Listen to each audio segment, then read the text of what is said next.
Hi, my name is John Clayton, and I'm looking forward to this upcoming project that we're doing, which is going to feature the Clayton-Hamilton Jazz Orchestra plus Cécile McLorin Salvant as we tour Europe together. And I thought I'd share with you some of the thoughts and challenges and things I'm dealing with as I write the arrangements for her.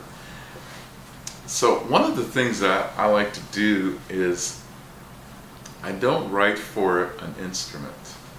I write for a person. So we have the Clayton-Hamilton Jazz Orchestra, and I know obviously all of the members of the orchestra, and when I write, I don't write for a trumpet. I don't write for a saxophone. I write for that person. I have that person's personality and sound and color in my ear.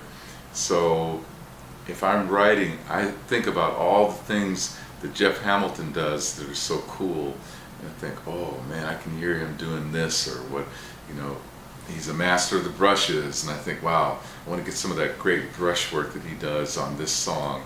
Or my brother's sound and his style, I really think about what he does. Or if I'm going to write for the lead trumpet, the number one trumpet in the trumpet section, then I won't think about the lead trumpet. I'll think about Bijan Watson, and I'll think about his power and his timbre, his tone, and what happens when he plays in that upper register, and what kind of support he needs to shine. Yeah, so those are the kinds of things even if somebody in the future somebody else is going to play that piece of music, when I initially write it, I have people in my ear that I'm writing for.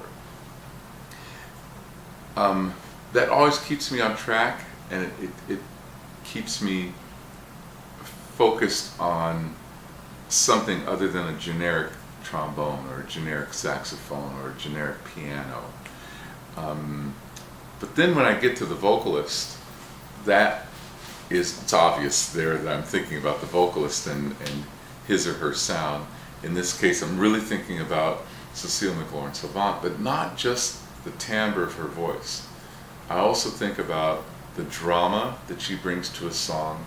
I think about the way she breathes and where she takes a breath. Sometimes where she might take a breath in singing a song allows me then to use that opportunity, that hole, to add another color, add another instrument. So I'm always thinking about, not that she's going to do it the same way every time, but when it's obvious, then I have an opportunity. One of the things I love about Cécile is that she really brings the message to the song and makes it live. So I remember Carmen McRae, Carmen was probably the first person that forced me to listen to the message of a song. So many great vocalists do that, but in my life she would sing,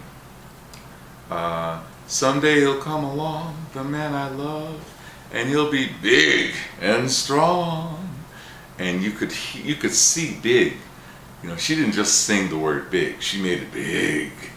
And she did that all over the place. And a lot of good vocalists do that, of course, but that was my first introduction to that kind of interpret. So Cécile does the same sort of thing.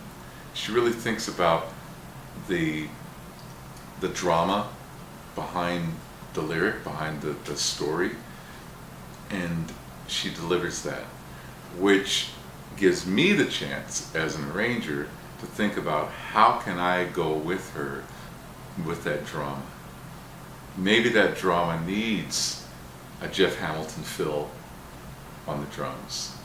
Maybe it needs very soft, lush saxophones that work as a pad or a cushion underneath what she's saying. So that's kind of the way I think when I'm writing for an orchestra and for vocalists. I think of the person instead of the instrument.